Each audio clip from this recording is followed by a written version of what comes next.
Dreams written down might keep you awake at night. It's Rhyme and Reason 421. There's a rhyme and reason for your life. There's a rhyme and reason why you're here. Hey there, Tony here, coming at you with another sizzling ribeye edition of the Rhyme and Reason podcast. Thank you so much for tuning in. I'm glad you're there, because if you weren't there, I'd be talking to myself. It's kind of like I'm talking to myself anyway, because there's really nobody else in the room with me, but it's a different point. Okay, I'm talking about dreams today, and I got a question. What good are dreams written down? I see that all the time. You know, people say, write your dreams down. But before I go any further, I'm not talking about your dreams for how you'd like your life to go. You know, of course, it's a good idea to write those down. And in fact, it's just good to write on a regular basis.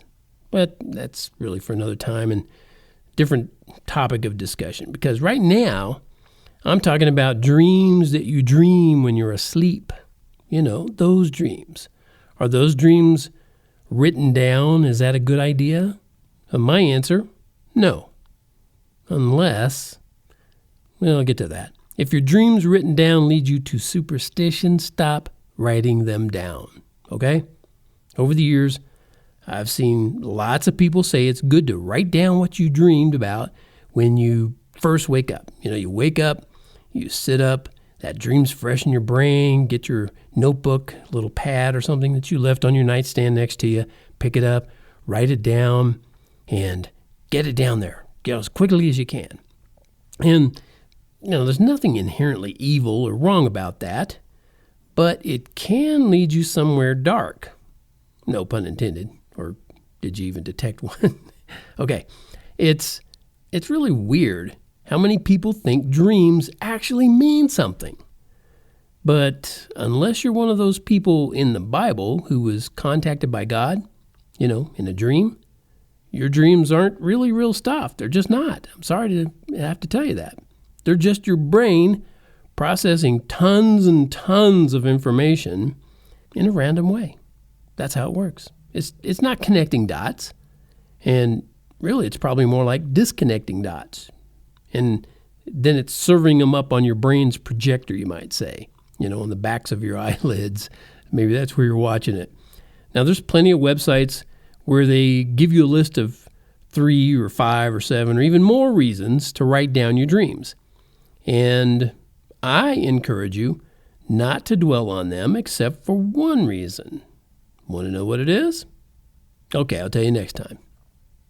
Just kidding. Here's the one reason where writing down your dreams is okay. This is it. This is the one and only.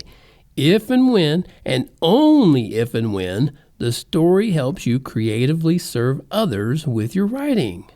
Oh, man, that's a big letdown, Tony. I know. Okay, I'll let you off the hook. If you write about your dreams to, let's say, create a cool poem or a song, and that's partly because that's what I did with this following poem from 20 years ago. If you do that, I'll let you off the hook with that too. Okay, this is something I wrote, I guess, about 20 years ago. It's called My Dream. Thought I woke up one dark night with yellow wings prepared for flight. A sword of silver polished steel to keep me ready, keep me real. I yelled to see who'd come with me and celebrate sweet victory. But no one heard my rising call. Guess I was not awake at all. I've lost the balance on this beam. Will no one else believe my dream? Yeah, pretty deep, I know. But, you know, based on a dream, what do you expect? Okay, thanks so much for tuning in. And I hope you'll tune in the next time when we hear Wally say, gee, beef. No, I don't even know why I went there. Sorry for that. Thank you so much again for tuning in. It really does mean the world to me. I am thrilled that you're sharing the Rhyme and Reason podcast with friends and family, and that I see more downloads and listens. And if you're doing that, I owe you triple whatever it is I've been paying you so far, okay? Just put it on the account, and we'll settle up, maybe in heaven. I don't know. Thanks so much. Let's see. I thought I had one more note here. No, this is for another time. All right, that does it for this episode of Rhyme and Reason, brought to you by TonyFunderburk.com, maker of fine books and merch. A new book coming out soon. Let's see, words and music, and, of course, rhymes and reasons. And, as always, remember, life has rhyme and reason because God made you. There's a